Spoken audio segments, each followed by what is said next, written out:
పెద్దపల్లి జిల్లాలోని అన్ని మండల కేంద్రాల పరిధిలో గల ప్రధాన రహదారులకు ఇరువైపులా మొక్కలు నాటేందుకు ప్రణాళిక సిద్ధం చేస్తున్నట్లు జిల్లా పంచాయతీ అధికారి వీరబుచ్చయ్య తెలిపారు. సోమవారం మంతని పెద్దపల్లి ప్రధాన రహదారి వెంట మొక్కలు నాటేందుకు సంబంధించిన అధికారులతో పరిశీలన చేశారు.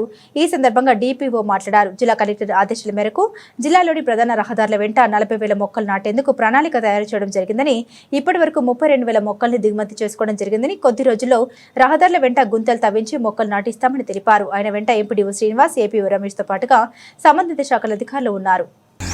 జిల్లా కలెక్టర్ గారి ఆదేశాల మేరకు మెయిన్ రోడ్లకు రెవెన్యూ ప్లాంటేషన్ పెట్టడానికి కలెక్టర్ గారు ప్లాన్ చేయడం జరిగింది.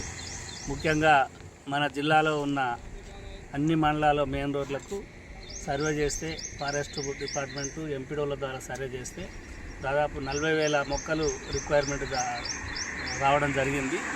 40,000 హైదరాబాద్ నుండి ఇప్పటి వరకు 32,000 మొక్కలు తీసుకొచ్చినాము. దానికి వర్షాకాలం పడుతుంది కాబట్టి అన్ని రోడ్లలో ఎక్కడ కూడా గ్యాప్ లేకుండా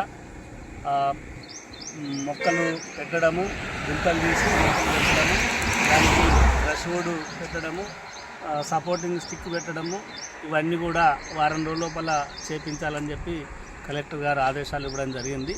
కావున ఈ జిల్లాలోని 13 మండలాల్లో మున్సిపాలిటీల్లో కూడా ఈ కార్యక్రమాన్ని చేపట్టడం జరిగింది. రాబోయే వారం రోజుల లోపల అన్ని మెయిన్ రోడ్లకు కార్యక్రమాన్ని పూర్తి చేయడం జరుగుతుంది.